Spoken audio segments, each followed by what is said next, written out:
Alyssa Bustamante. Swear to tell the truth, the whole truth, and nothing but the truth, so help you God. I do. La lycéenne Alyssa Bustamante comparaît devant la cour en plein cœur d'une tempête médiatique.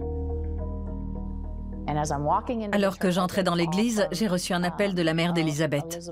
Elle m'a demandé si je savais où était sa fille. Je lui ai répondu que je ne l'avais pas vue. Je n'en avais aucune idée. Les heures passent. Aucune nouvelle d'Elizabeth. Elizabeth Holton était une petite fille de 9 ans, gentille et timide. Elle était tout simplement adorable. C'était une enfant agréable et facile à vivre. Tout le monde l'aimait beaucoup. Good morning, Alyssa. Could you state your full name for the record? Alyssa Daly Bustamante. Who was this person? Qui aurait pu vouloir enlever cette petite fille? Les autres enfants du voisinage étaient-ils en danger? Y avait-il un prédateur en liberté dans cette petite ville américaine?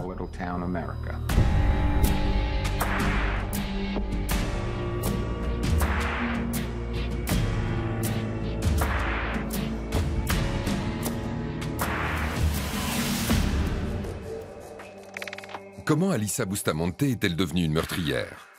Nous allons tenter d'appréhender le contexte du crime et les comportements suspects qui auraient pu alerter son entourage. Des spécialistes vont nous aider à retracer la chronologie des faits et à réaliser l'autopsie d'un meurtre. Ce n'était qu'une question de temps avant qu'Alyssa commette son premier meurtre. Elle se réjouissait de la souffrance qu'elle infligeait aux autres. Alyssa Bustamante est née le 28 janvier 1994 dans le Missouri. Sa grand-mère Karen est immédiatement tombée sous son charme. J'étais là à sa naissance. C'est même moi qui ai coupé le cordon. Sa mère avait à peine 16 ans. C'était un tout petit bébé. Elle était très mignonne. Mais la petite grandit dans un environnement difficile. Alyssa Bustamante n'a pas vraiment eu une enfance de conte de fées. À sa naissance, sa mère était une adolescente qui avait des problèmes de drogue. Et ses deux parents avaient un casier judiciaire. Son père était même en prison. Il avait pris 10 ans pour voie de fait. Et sa mère n'a jamais arrêté de se droguer. Aucune de ces deux personnes ne s'est jamais vraiment occupée d'elle. Alyssa a 2 frères et une demi-sœur plus jeune, Emma. La famille n'est pas heureuse. Les 2 parents sont toxicomanes. La psychologue et experte judiciaire Judy O a analysé les événements qui ont pu pousser Alyssa Bustamante à devenir une meurtrière. Quand un enfant grandit dans une famille où il y a des problèmes d'addiction et beaucoup d'instabilité, il n'est nulle part en sécurité. Il n'a pas de repères et aucune conscience du danger. Personne ne lui a fixé de limites. Il n'a jamais eu de modèle positif à suivre et ne sait pas comment se comporter avec le reste du monde. Les grands-parents Karen et Gary essaient de les aider. Ils envoient de la nourriture et leur rendent souvent visite. Quand Alyssa a 8 ans, sa mère se sépare de son père et s'installe en Californie pour être plus près de ses parents. On s'est vite rendu compte que sa mère était toxicomane et que les enfants avaient été maltraités et livrés à eux-mêmes dans le Missouri. On a essayé d'aider la mère d'Alyssa à s'occuper de ses enfants. Mais elle continuait à se droguer. Et parfois, elle disparaissait purement et simplement. On est loin d'un comportement responsable. Elle avait un petit ami qui vendait de la drogue. Un soir, mon mari m'a appelé. Il était passé voir les enfants. On leur avait acheté une petite caravane pour que notre fille puisse avoir un peu d'intimité. On pensait que ça l'aiderait, mais ça a été une catastrophe. Il y avait des canettes de bière un peu partout et elle était absente. Enfin, elle était là, mais elle était ivre-morte dans son lit. Ses frères étaient comme des enfants sauvages. Impossible de les faire dormir dans un lit. Ils étaient intenables. À 3 ans, il donnait des coups de poing dans les murs. Et il frappait si fort que ça faisait des trous. Si petits, vous imaginez? Mais personne ne leur avait jamais fixé de limite. Personne ne s'était occupé de leur éducation. Son frère Nathaniel a des souvenirs plus heureux de leur petite enfance. Là où on habitait en Californie, on avait une cabane dans un arbre. Pour y accéder, il y avait une corde et une échelle. Mais parfois, Alyssa remontait l'échelle et elle ne nous laissait pas monter avant qu'on arrive à grimper à la corde tout seul. Mais à part ça, c'était plutôt une grande sœur sympa. Elle nous apprenait des trucs, elle nous aidait. Personnellement, je n'ai rien à lui reprocher. Pendant à peu près un an, on a espéré que notre fille et son conjoint réussiraient à trouver un arrangement pour élever leurs enfants. Mais on a fini par comprendre que ça n'arriverait pas. La drogue a éloigné les parents d'Alyssa de leurs enfants. Quand un enfant grandit dans une famille où il y a des problèmes d'addiction et beaucoup d'instabilité, il n'est nulle part en sécurité. Il n'a pas de repères et aucune conscience du danger. Personne ne lui a fixé de limites. Il n'a jamais eu de modèle positif à suivre et ne sait pas comment se comporter avec le reste du monde. En 2001, les grands-parents aimants comprennent qu'il est temps d'intervenir. Les autorités nous ont conseillé de demander la garde des enfants. Et c'est ce qu'on a fait. Alyssa avait tout juste 8 ans et ses frères 3 ans. Je ne voulais pas séparer les enfants de leurs parents, mais on n'avait pas le choix. Pendant quelques mois, on a fait l'école à la maison. Et ça a créé beaucoup de tensions dans la famille. Mon frère et moi, on était ensemble H24, on faisait tout ensemble, y compris les cours. Et du coup, on n'arrêtait pas de se battre. On ne se supportait plus. Alors notre grand-mère nous a remis à l'école. Je crois que ça nous a fait du bien à tous les deux. Elle avait voulu nous épargner la confrontation avec un environnement hostile. Pour Gary et Karen, la situation est loin d'être évidente.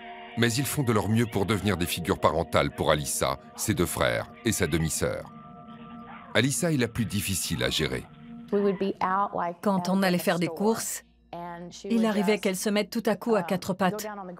Elle avait 8 ans, je vous rappelle.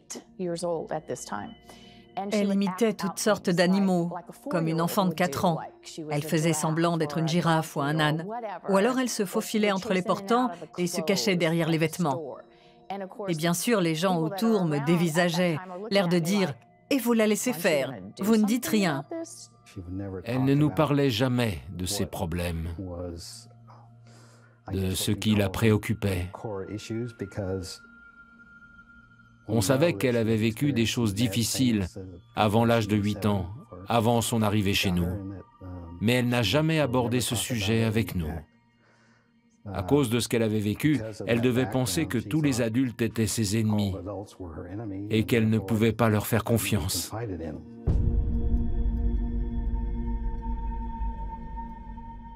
Ça a dû être un soulagement pour les enfants d'être recueillis par des membres de leur famille. Mais ça n'empêche pas le sentiment d'abandon.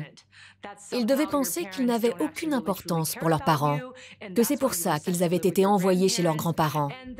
Ils ne comprenaient pas vraiment pourquoi ils se retrouvaient là, loin de leurs parents. Et forcément, ça a entraîné une forme de rébellion. Les enfants ont tendance à vouloir trouver des explications aux événements terribles qui les concernent. Et à leur âge, on est encore très autocentré. Alors ils pensent que le problème, c'est eux. Alyssa a dû se persuader que ce raisonnement était logique et juste. Alors, puisqu'elle était déjà une enfant méchante, autant se comporter comme telle. Karen a du mal à supporter la mauvaise conduite d'Alyssa. Elle fait des crises d'angoisse. Alors le couple décide de quitter la Californie pour s'installer à St. Martins, dans le Missouri. Ils reprennent une ferme équestre et espèrent que la vie sera plus facile. Mais peu de temps après, la mère d'Alyssa leur rend visite. Ils étaient sans nouvelles d'elle depuis longtemps et la situation s'aggrave. Alyssa a sans doute été frappée une fois de plus par un sentiment d'abandon. Cette fois-ci, elle pensait vraiment que sa mère allait se ressaisir, mais elle l'a à nouveau déçue. Elle était dans son lit, la tête sous les draps, et je l'entendais sangloter. Je suis entrée, j'ai dégagé les couvertures, et on a pleuré ensemble. C'était sa mère, Alyssa l'aimait, mais elle l'avait laissé tomber une fois de plus. J'imagine qu'elle a compris ce jour-là qu'il ne fallait plus rien espérer d'elle. Elle ne reviendrait pas, elle ne remettrait pas d'ordre dans sa vie, et elle devait l'accepter. Mais elle a dû se dire que c'était trop dur pour elle. Peu après, Alyssa tente de se suicider en avalant une grande quantité de paracétamol. On a appelé les secours, qui sont arrivés vite. Elle a eu beaucoup de chance ce jour-là. Ils lui ont administré des médicaments qui ont permis d'éviter des dommages irréversibles sur ses organes, ce qui arrive généralement en cas d'overdose de paracétamol. C'est pour ça que les victimes s'en sortent rarement. Malgré son jeune âge, 12 ans, les médecins estiment qu'Alyssa doit suivre un traitement. Elle a commencé à être suivie par des psychologues qui lui ont prescrit des antidépresseurs. À 12 ou 13 ans, elle prenait 20 mg de fluoxétine par jour. Elle a plongé dans une grave dépression. Elle ne sortait même plus de son lit. Elle devait aller à l'école, mais pour elle, ce n'était pas une raison suffisante pour se lever. Mais à d'autres moments, elle était beaucoup plus vive et active. On s'est renseigné pour la faire aider et elle a été diagnostiquée bipolaire. Ça expliquait beaucoup de choses dans son comportement, notamment le fait qu'elle enchaînait les périodes de haut et de bas. After a suicide attempt, I was hospitalized and put on medication and was in intensive outpatient care with Pathways. La fluoxétine est un antidépresseur très fréquemment prescrit, même aux adolescents. Et en général, il est très efficace et très sûr. C'est vrai qu'il a fait l'objet de quelques mises en garde par le passé. Le médicament serait susceptible de provoquer des idées suicidaires chez des patients dépressifs. Mais il est très rare qu'il soit accusé d'être à l'origine d'un comportement violent et humiliant envers les autres. Alyssa avait des tendances violentes bien avant qu'elle prenne ce médicament, dès son plus jeune âge. Donc je doute fortement que la fluoxétine ait joué un rôle dans cette affaire. Karen découvre aussi à cette époque qu'Alyssa s'automutile. Elle avait une centaine de coupures sur chaque bras. Elle se tailladait avec un couteau. Il y en avait partout. Elle avait aussi gravé les mots « douleur » et « haine » sur son bras. Parfois, la souffrance était la seule sensation qui lui permettait de franchir les barrières émotionnelles qu'elle s'était construites. Une nouvelle catastrophe s'apprête à frapper la nouvelle ville d'Alyssa, St. Martins, le 21 octobre 2009. Une voisine appelle Karen. Sa fille de 9 ans, Elizabeth Holton, n'est pas rentrée. Alors que j'entrais dans l'église, j'ai reçu un appel de la mère d'Elizabeth. Elle m'a demandé si je savais où était sa fille. Je lui ai répondu que je ne l'avais pas vue, je n'en avais aucune idée. Elle m'a dit: elle était avec Alyssa et depuis elle est introuvable. Il fait nuit. Elle n'a pas l'habitude d'être dehors à cette heure-ci. Où est Elizabeth Holton? Quel rôle a joué Alyssa Bustamante dans sa disparition?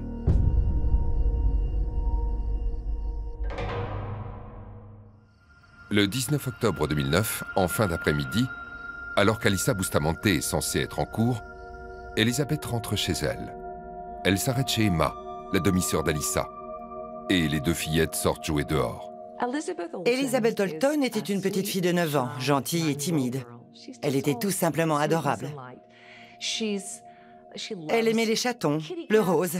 Elle était très girly. C'était une enfant agréable et facile à vivre. Tout le monde l'aimait beaucoup. En cette fin d'après-midi, sa famille pense qu'elle joue dans les bois, jusqu'à ce que l'heure du dîner arrive. Sa mère a posé le dîner sur la table. Le soir, ils prenaient leur repas tous ensemble. Mais Elizabeth n'était pas là. Elle a crié « Elizabeth, tu es là ?» Mais personne n'a répondu. Elle ne savait pas où était la petite fille. Et dehors, il faisait déjà nuit. C'était surprenant qu'elle ne soit pas encore rentrée. Elle prévient la police qui se met immédiatement à sa recherche. La nouvelle de la disparition d'Elizabeth fait rapidement le tour de la petite ville de St. Martins. Tout le monde s'est mobilisé. La ville compte à peine plus d'1 millier d'habitants et des centaines de personnes se sont portées volontaires pour la chercher. Ils se sont dispersés, ils ont fouillé les bois. Il faisait froid, humide. La baisse de température les inquiétait. St. Martins est une petite ville d'à peine 1000 habitants. Le genre d'endroit où tout le monde se connaît. Alors, c'était très étrange qu'une petite fille disparaisse sans que personne ne l'ait vue. Mais c'est le type d'événement qui ne laisse pas les gens indifférents. Les recherches s'amplifient et les policiers commencent à craindre le pire. Elizabeth s'était-elle perdue? Qui aurait pu vouloir enlever cette petite fille? Les autres enfants du voisinage étaient-ils en danger? Y avait-il un prédateur en liberté dans cette petite ville américaine? La police soupçonne rapidement quelqu'un de l'entourage de l'enfant, qui ne correspond pas au profil habituel des ravisseurs d'enfants. L'une des premières choses qu'on apprend à l'école de police, c'est qu'il faut commencer par tenter de reconstituer les 24 heures qui précèdent l'enlèvement ou la disparition de la victime. Quel est le contexte? Qui connaissait la victime? Qui étaient ses amis? C'est ce qui a été effectué au cours de cette enquête. Ils ont commencé par se demander qui était la dernière personne à avoir vu la petite Elizabeth vivante, ou en tout cas, qui était avec elle ce jour-là. Et c'est là que le nom d'Alyssa Bustamante a surgi. Alyssa a trouvé un moyen de convaincre Elizabeth de la suivre dans les bois. La petite fille lui faisait confiance. C'était la grande sœur de son amie. Elle la connaissait depuis longtemps. Alors, elle l'a accompagnée. La famille Holton vit à quelques centaines de mètres de chez Alyssa. L'adolescente passe beaucoup de temps dans les bois entre les deux maisons. Elle les connaît par cœur. C'était un vrai garçon manqué. Elle aimait jouer dehors. Elle aimait grimper aux arbres. La forêt n'était pas loin et elle y passait la plupart de son temps. Elle aimait aussi la neige quand c'était la saison et tout ce qui fait le charme de la région si différente de la Californie. Elle était tout le temps dehors, été comme hiver. Elle passait son temps dans les bois. Elle partait à l'aventure, en exploration. Sachant qu'Elizabeth avait passé du temps avec la sœur d'Alyssa, sa mère et son frère appellent leurs voisins pour leur demander s'ils savent où se trouve la petite fille. J'ai dit « Pourquoi vous me demandez ça à moi ?» Et elle m'a répondu « Parce qu'elle était avec Alyssa. » Je ne le savais pas. Alors on a posé la question à Alyssa. Elle a haussé les épaules en disant « Oui, on était ensemble, mais elle est rentrée chez elle. » En tout cas, c'est ce que je croyais. À ce moment-là, Alyssa devait se rendre à une célébration à l'église. Alors Karen l'a emmenée. La mère d'Elizabeth Holton s'est affolée. Elle disait « Qu'est-ce qui est arrivé à ma fille ?» Sa mère et son frère ont paniqué, bien sûr. Ils se demandaient ce qui avait bien pu lui arriver. Elle aurait dû être à la maison à cette heure. Les policiers interrogeaient Ma, la demi-sœur d'Alyssa. Ils ont fait venir un spécialiste pour lui parler, un psychologue pour enfants. Il a cherché à savoir ce qui s'était passé. C'est à ce moment-là qu'on a découvert qu'Elizabeth était bienvenue pour demander si Emma pouvait sortir jouer. On a appris ça le mercredi soir. Emma a dit qu'elles étaient sorties. Elles avaient joué dehors, mais elles étaient restées autour de la maison et sur la route. Quelques heures plus tard, vers 19h30, 20h, le shérif était là. Il était à la recherche d'Elizabeth et il a commencé à poser des questions à notre famille. On l'a aidé du mieux qu'on pouvait, mais on ne comprenait pas trop ce qui se passait, puisqu'on ne l'avait pas vue. Au déjeuner le lendemain, Elizabeth n'a pas réapparu. La police a décidé de rechercher le signal émis par le téléphone portable de la petite fille. Les données récupérées permettent de déterminer assez précisément sa localisation. Le téléphone se trouve quelque part sur les 6 hectares de bois, autour de chez elle. Il y avait un signal. Tant que le téléphone était allumé, on pouvait le suivre. C'était la trace qu'elle avait laissée derrière elle, comme dans le conte d'Hansel et Gretel. Les équipes de recherche se sont rassemblées et elles se sont mises au travail avec cet objectif, retrouver l'appareil. Très méthodiquement, mètre carré par mètre carré, elles ont passé les bois au peigne fin en suivant ce signal. Mais le téléphone ne pouvait émettre que lorsqu'il était allumé. Et elles ont manqué de temps. La batterie a fini par lâcher. Plus tard, les inspecteurs reçoivent le relevé des appels d'Elizabeth. Ils découvrent qu'elle a reçu un coup de téléphone inattendu sur le chemin du retour. Un appel d'Alyssa Bustamante. Elizabeth ne pouvait pas se douter qu'elle était en danger aux côtés de cette adolescente au passé difficile, perturbée et attirée par la violence. La petite fille était partie. Elle rentrait chez elle quand son téléphone a sonné. Elle a regardé qui c'était et elle a vu que c'était Alyssa. Pourquoi Alyssa veut me parler? C'était la grande sœur de son amie. Elle était un peu flattée qu'elle l'appelle. Alors, elle a répondu. Et Alyssa lui a demandé de revenir à la maison. On ne sait pas ce qu'elle lui a dit exactement pour la convaincre de faire demi-tour, puisque c'était l'heure où elle devait rentrer chez elle. Mais elle l'a fait. Elizabeth avait 9 ans et Alyssa était une adolescente qui s'intéressait à elle. Elle a dû vouloir lui faire plaisir. Alyssa n'a eu qu'à lui faire un signe. Et Elizabeth l'a suivie. Elle lui faisait totalement confiance. Les policiers apprennent par sa famille qu'Alyssa n'est pas allée en cours ce jour-là. J'ai appelé la conductrice du bus scolaire. Elle m'a confirmé qu'elle était descendue au lycée, mais elle n'y est jamais entrée.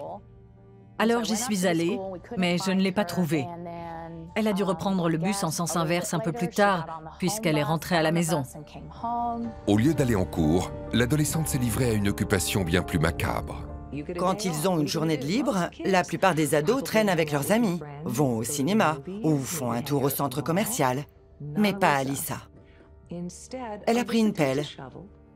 Elle est allée dans les bois près de chez elle et elle s'est mise à creuser. Elle a creusé et creusé encore. Elle a creusé 2 gros trous dans le sol, comme 2 grandes tombes. Qui fait ça? Les policiers décident de fouiller la chambre de l'adolescente. Ils étaient à l'étage, ils cherchaient des éléments de preuve dans la chambre d'Alyssa. Quand j'y repense, je me demande comment j'ai fait pour ne rien voir. Mais le fait est que je n'ai rien compris. C'est comme ça. En tout cas, ils ont pris des photos. C'est sans doute là qu'ils ont trouvé son journal, mais ils n'ont rien dit. Ils emportent le journal d'Alyssa pour l'examiner. Ils scrutent aussi ce qu'elle publie sur les réseaux sociaux. Alyssa était très active sur Internet. Elle postait beaucoup de contenu. Sur sa page, il y avait des photos d'elle, des selfies.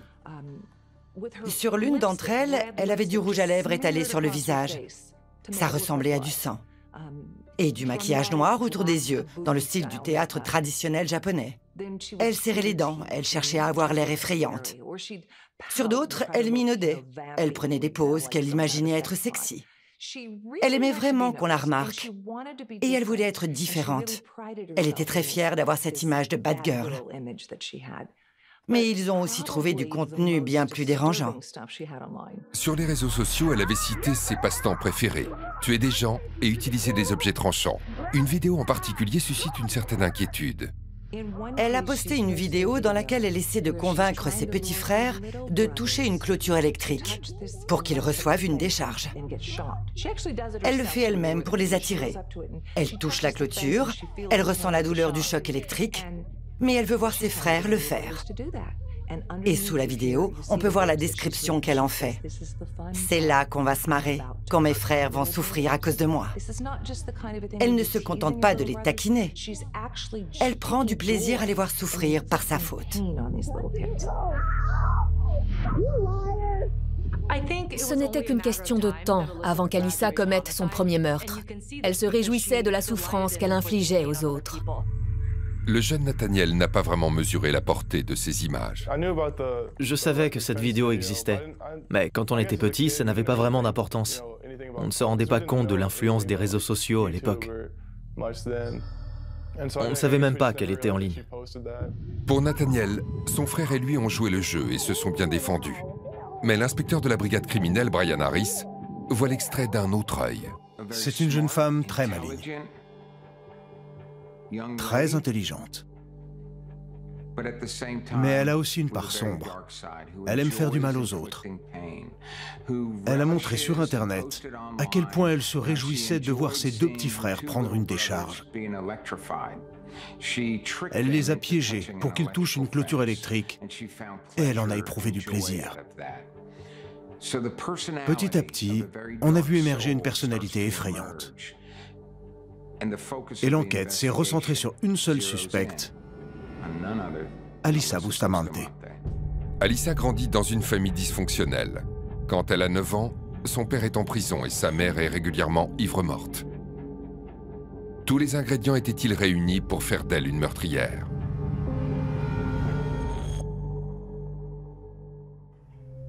Alyssa a appelé Elizabeth. Elles ont été aperçues ensemble et l'adolescente n'est pas allée au lycée ce jour-là. Elle est maintenant officiellement considérée comme une suspecte dans l'enquête. Les inspecteurs la convoquent pour un interrogatoire en présence de ses grands-parents. À ce moment-là, j'étais encore absolument convaincue qu'Alyssa n'avait rien à voir avec tout ça. Si on m'avait posé la question, j'aurais répondu que j'étais sûre à 100% qu'elle était innocente. J'ai accompagné Alyssa au poste de police. C'est un inspecteur qui a procédé à l'interrogatoire. Il y avait aussi un policier spécialisé dans la délinquance juvénile qui intervenait de temps en temps. Ils ont posé des questions sur l'incident, sur son emploi du temps. Où étais-tu? Que s'est-il passé? Pendant les 20 premières minutes, je ne comprenais rien à ce qui se tramait. Et puis il s'est mis à lui poser des questions plus ciblées. Ça allait même plus loin. Il affirmait des faits très précis. Et moi, pendant ce temps, je me demandais « Mais pourquoi il dit tout ça ?» Puis il a ajouté « Je sais que c'était un acte délibéré. Je sais que tu voulais savoir ce que ça faisait. » Les policiers sortent le journal intime qui avait été confisqué dans la chambre d'Alyssa. Ils lui ont dit qu'ils avaient lu son journal dans lequel elle explique son geste. Les inspecteurs montrent à Alyssa certaines pages de son journal où le texte a été raturé à la va-vite. Mais on distingue malgré tout deux mots, tranché et gorge. Le lendemain du meurtre d'Elizabeth, elle a écrit dans son journal « Je viens juste de tuer quelqu'un. Je lui ai tranché la gorge, je l'ai poignardé et je l'ai regardé mourir, c'était dingue. Au début, j'étais super stressée, mais une fois qu'on arrive à dépasser le sentiment d'hallucination totale d'être en train de tuer quelqu'un, en fait, c'est carrément jouissif. J'y crois pas, c'était génial. Bon, je dois aller à l'église maintenant. Lol. » C'est ce qu'elle a écrit. Alyssa Bustamante se met à révéler la vérité. Elle raconte aux inspecteurs qu'il s'agit d'un accident. Elisabeth est tombée dans les bois et s'est cognée la tête. L'un d'eux lui demande « Quand on retrouvera son corps, aura-t-elle la gorge tranchée ?» Et Alyssa répond « Oui. » Sa grand-mère manque de s'évanouir. C'est à ce moment-là que j'ai réalisé. Je ne pouvais pas y croire. Je me suis décomposée. J'ai fait une crise de nerfs en plein milieu de l'interrogatoire. Et j'ai voulu sortir. Je ne pouvais plus respirer. Je ne pouvais plus me concentrer. Mon cerveau n'était plus en état de fonctionner. L'interrogatoire aurait dû s'interrompre puisque je devais partir. J'étais incapable de comprendre quoi que ce soit, mais ça ne s'est pas arrêté. Ils m'ont laissé sortir, mais ils ont continué à lui parler, à lui poser des questions. Alyssa accepte de guider les policiers dans les bois jusqu'au lieu où se trouvent les deux tombes qu'elle creusait le jour de la disparition. Les agents trouvent le corps de la petite fille de 9 ans, ensevelie dans l'une de ces sépultures de fortune. Ils comprennent alors l'ampleur de ce qu'Alyssa a fait subir à Elizabeth Holton. Elle l'a d'abord emmenée dans un endroit isolé. On ne connaîtra jamais les raisons qui ont poussé Elizabeth à la suivre. Mais tout à coup, elle l'a cognée, frappée, giflée. Les coups se sont mis à pleuvoir. Alyssa s'est prise pour Dieu. Elle s'est sentie invincible.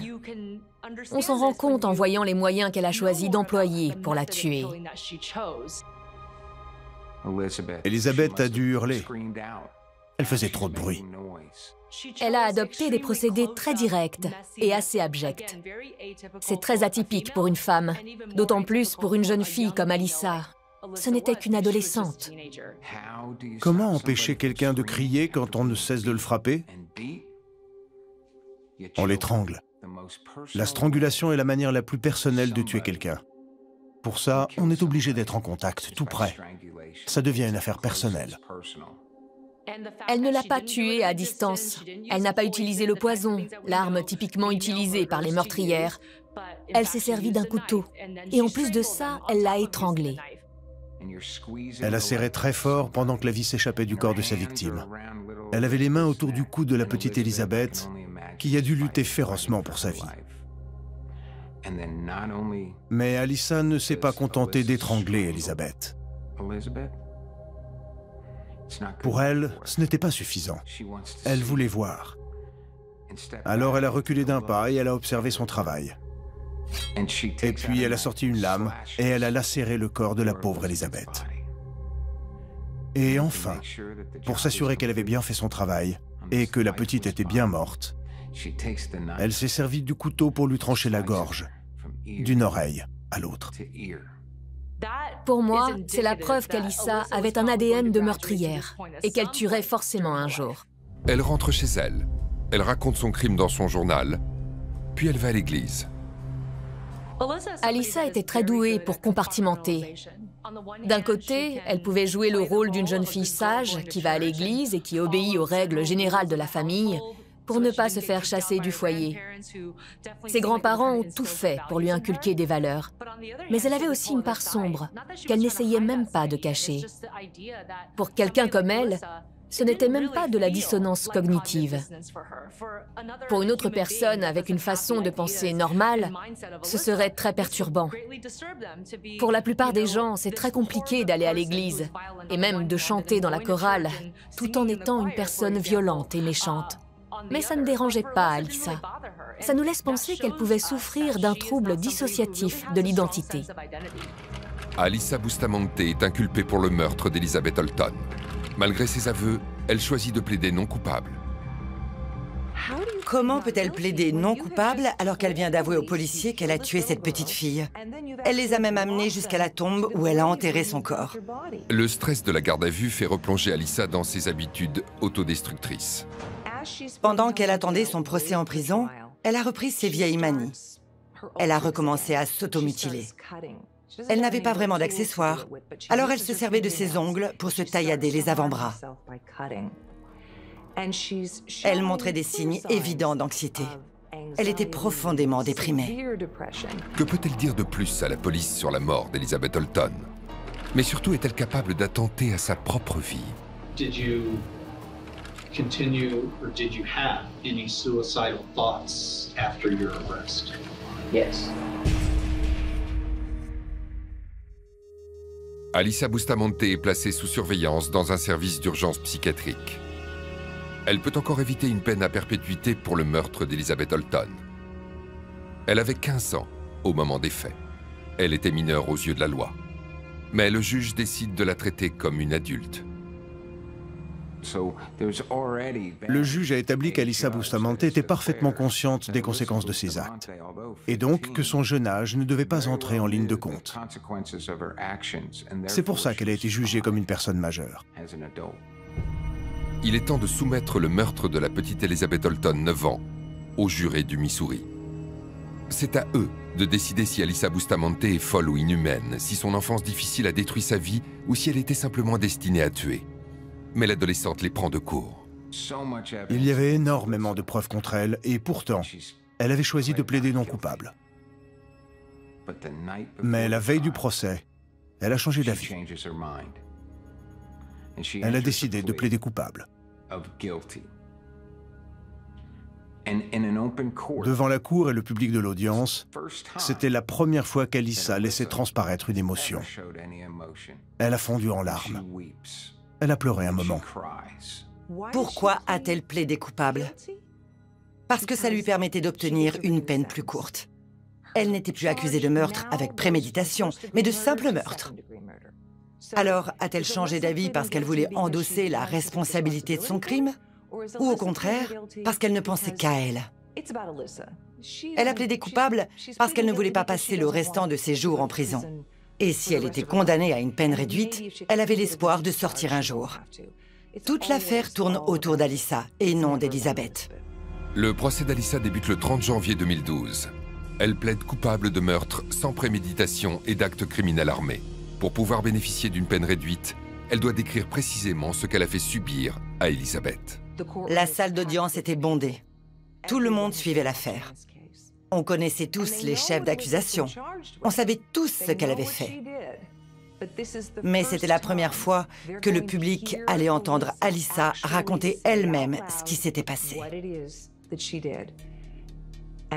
Et quand elle s'est mise à expliquer comment elle avait attiré cette adorable petite fille dans les bois, comment elle l'avait brutalement frappée et comment elle lui avait tranché la gorge, toute la salle retenait sa respiration. Son récit était littéralement à couper le souffle. Personne ne pouvait croire que cette adolescente de 15 ans disait la vérité. Et pendant que l'assistance se débattait avec ses visions d'horreur, Alyssa était d'un calme olympien. Le public dans la salle d'audience était en état de choc. Le silence était total, jusqu'à ce qu'une voix s'élève. On la sentait pleine de frustration et de colère face à cette sentence négociée, et elle s'est écriée Alyssa Bustamante devrait passer autant de temps en prison qu'Elizabeth dans la mort. La défense d'Alyssa se concentre d'abord sur son passé difficile. Si j'étais avocat et que je devais défendre quelqu'un comme Alyssa Bustamante, j'opterais pour la ligne de défense la plus évidente. Je me concentrerais sur son enfance. Son père était en prison, sa mère toxicomane, elle vivait avec ses grands-parents, qui étaient clairement incapables d'élever cet enfant très perturbé. J'insisterai certainement sur les problèmes de santé mentale d'Alyssa. L'argumentation de la défense est très simple. Personne ne s'était senti responsable de cette jeune fille dans sa petite enfance. Alors comment pouvait-elle être tenue responsable d'un meurtre? Elle fait partie de ces enfants qui ont grandi auprès de parents délinquants. Peut-être même que les actes criminels étaient récompensés dans leur système familial. Alors ce n'est pas étonnant qu'Alyssa ait de plus en plus joué avec les limites de la légalité en grandissant et qu'elle se soit aventurée dans des eaux troubles. Le problème, c'est qu'elle n'a pas eu d'autres modèles. Les premières années, les enfants absorbent tout ce qui se passe autour d'eux. C'est comme ça qu'ils apprennent à évoluer dans le monde. Mais quand on a deux parents qui ont eu des démêlés avec la justice, on peut avoir tendance à penser que c'est comme ça que le monde fonctionne et que c'est la voie à suivre.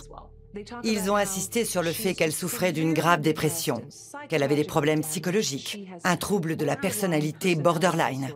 Cette pathologie est généralement caractérisée par une absence de contrôle de la colère et une profonde dépression. C'était une jeune fille profondément perturbée. Alyssa n'aurait jamais commis un tel crime si elle avait été elle-même. S'il choisit de plaider la folie de sa cliente, l'avocat prend un risque. Il doit pouvoir démontrer qu'au moment du meurtre, l'accusé ne savait pas qu'elle était en train de commettre un acte répréhensible. Mais quand les inspecteurs ont découvert le journal intime d'Alyssa, cette stratégie s'est effondrée comme un château de cartes. Ce sont ses propres mots qui ont totalement anéanti cette ligne de défense. Dans son carnet, elle décrit de façon très désinvolte comment elle a tué un être humain, comment elle l'a étranglé, comment elle l'a frappé, et pour finir, comment elle lui a tranché la gorge. L'un des policiers chargés de retrouver le corps d'Elizabeth s'adresse en toute transparence au jury. Cet agent de la police du Missouri a résumé l'affaire plutôt simplement. Il a dit « Elle a tué pour le frisson ». Elle l'a assassinée parce qu'elle voulait savoir ce que ça faisait d'ôter la vie à quelqu'un. Avant l'annonce du verdict, Alyssa lit devant la cour une déclaration qu'elle a préparée. Je sais que les mots ne suffiront jamais à exprimer convenablement l'horreur que je ressens face à cette situation. Si je pouvais donner ma vie pour la faire revenir, je le ferais. Je suis désolé. La seule fois où Alyssa a montré une émotion, c'est juste après ce moment où elle s'est levée pour reconnaître devant tout le monde qu'elle avait fait une chose terrible. Ses grands-parents étaient les deux seules personnes qui avaient toujours été là pour elle et qui avaient essayé de lui offrir un ancrage et une forme de stabilité. Et quand elle s'est assise, ils se sont levés et sont sortis de la salle d'audience. À cet instant précis, Alyssa a réalisé qu'elle était vraiment seule. Et les larmes se sont mises à couler sur ses joues. On ne saura jamais si elle pleurait sur le sort d'Elizabeth ou sur le sien. En 2012, Alyssa Bustamante est condamnée à 30 ans de prison incompressible pour meurtre et 30 ans de plus pour acte criminel armé. En tout, 60 ans derrière les barreaux. Quelques semaines à peine après sa condamnation, la Cour suprême des États-Unis établit que les mineurs ne peuvent pas être condamnés à des peines de prison à perpétuité incompressible. En 2015, Alyssa lance un recours contre sa condamnation. À 20 ans, Alyssa affirme qu'elle n'aurait jamais accepté de négocier sa peine si elle avait su que la Cour suprême interdirait les condamnations incompressibles pour les mineurs accusés de meurtre. Did they talk with you about the sentence you were subject to for first-degree murder? Yes. And what was that? Life without parole. Did you understand that that was the only sentence you could get on first-degree murder? Yes. Basically, the main reason for accepting the offer was to avoid the absolute certainty of life without parole. If there was another option, then there would have been no reason to have accepted that offer. Le recours en appel d'Alyssa est débouté. Dans des emails envoyés depuis sa cellule, Alyssa Bustamante a confié qu'elle avait besoin d'espérer pouvoir sortir de prison un jour. Sinon, elle se tuerait. Les grands-parents d'Alyssa font une fois par mois un trajet de 110 km en voiture pour lui rendre visite. Elle a maintenant 25 ans. Mais ils ont toujours du mal à comprendre pourquoi elle a commis ce crime terrible. Son enfance douloureuse et l'abandon parental l'ont-ils perturbée au point de la pousser au meurtre? Ça va bientôt faire 10 ans qu'elle est en prison. Il m'en a fallu près de 5 pour recoller les morceaux et reprendre ma vie en main. Ça a été très dur pour nous tous. Même dans mes pires cauchemars, je n'aurais jamais pu imaginer qu'Alyssa soit capable de commettre un acte aussi ignoble. C'était complètement inconcevable. Je sais que les gens qui ne la connaissent pas la considèrent comme une personne horrible. Nous aussi, parfois. Mais elle fait toujours partie de notre famille. Et avec tout ce qu'elle a vécu, on ne peut pas considérer que tout est entièrement de sa faute. Au fond, elle n'est pas méchante. Ce sont les circonstances qui l'ont poussée à mal agir. Ce n'est pas l'avis d'autres personnes qui connaissent bien l'affaire. Judy O estime qu'Alyssa fait partie de ces meurtriers qui ne s'arrêtent jamais. Lors de leur premier meurtre, ils ressentent une telle poussée d'adrénaline qu'ils n'ont qu'une seule envie, recommencer. Et si possible, de façon encore plus violente et sanglante, pour ressentir à nouveau ce sentiment de pouvoir et de domination. À mon avis, si Alyssa n'avait pas été arrêtée, elle aurait très probablement commis un autre meurtre, encore plus abject. Ce n'était probablement qu'une question de temps avant qu'elle tue ses propres frères. Beaucoup pensent que les deux tombes leur étaient initialement destinées. Avec son premier meurtre, Alyssa a découvert le goût du sang. Je suis persuadé que si elle n'avait pas été arrêtée, elle aurait recommencé encore et encore. Elle aurait même imaginé de nouvelles manières de faire souffrir ses victimes. Les graines du mal ont été semées dans la petite enfance de la jeune fille quand son père était en prison et sa mère toxicomane. Alyssa Bustamante a vécu des épreuves difficiles qui l'ont menée jusqu'au meurtre.